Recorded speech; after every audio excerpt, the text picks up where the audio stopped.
Why would a person willingly live on or near an active volcano? Are they crazy?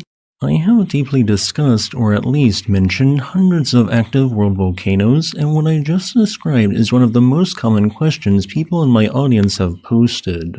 So I thought I'd answer this question in depth. The first answer you will hear, especially in tropical environments, is that it's easy money. In other words, easy profit.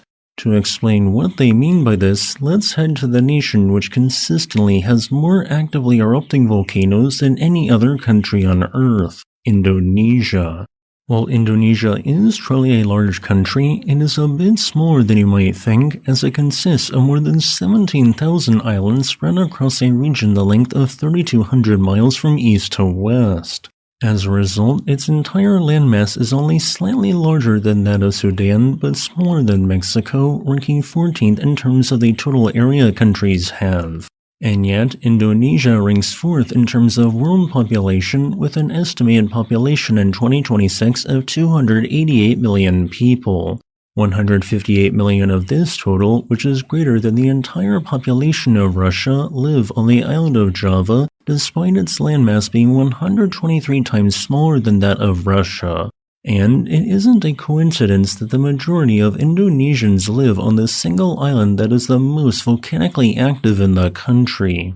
Instead, it's the very reason why people live there, whether they know it or not. Think about how all early human civilizations or city-states started. While exceptions do exist, most began as farming communities with large population centers spreading up around the most fertile areas.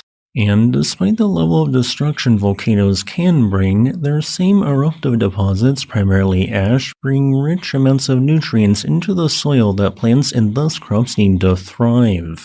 Farming is surprisingly difficult. But farm on or near the slopes of an active volcano, and even an idiot can make easy money due to how easy it is to grow crops there. And since many population centers sprung up around such areas of pristine farmland, even those not working in an industry relating to farming, such as a programmer, likely ended up living in that very spot to a certain extent due to farming. Second, it is cheap.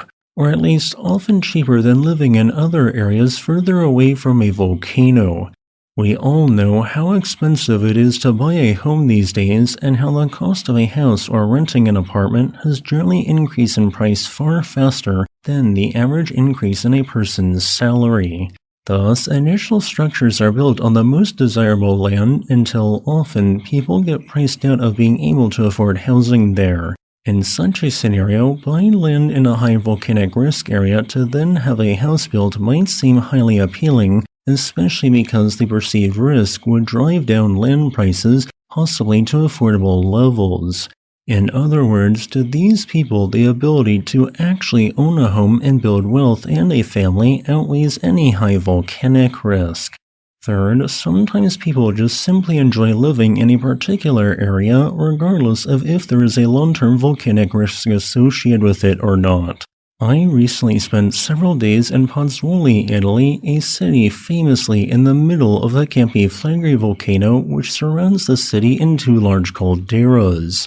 And despite the evidence of ground uplift and some recent volcanic earthquake damage, the people I spoke with just liked living there. And after walking around and seeing the nightlife and culture of the city, I can absolutely see why. Fourth, sometimes a level of volcanic hazard is just accepted as a fact of life and people get used to it. I spoke with someone who knew that every generation of their family lost a house but never their life to lava flows. Some, but not all natives there, just consider it to be as something to be expected. I hope this answers a common question my audience has. As a final note, I would like to thank this channel's patrons on Patreon and channel members on YouTube for supporting my work.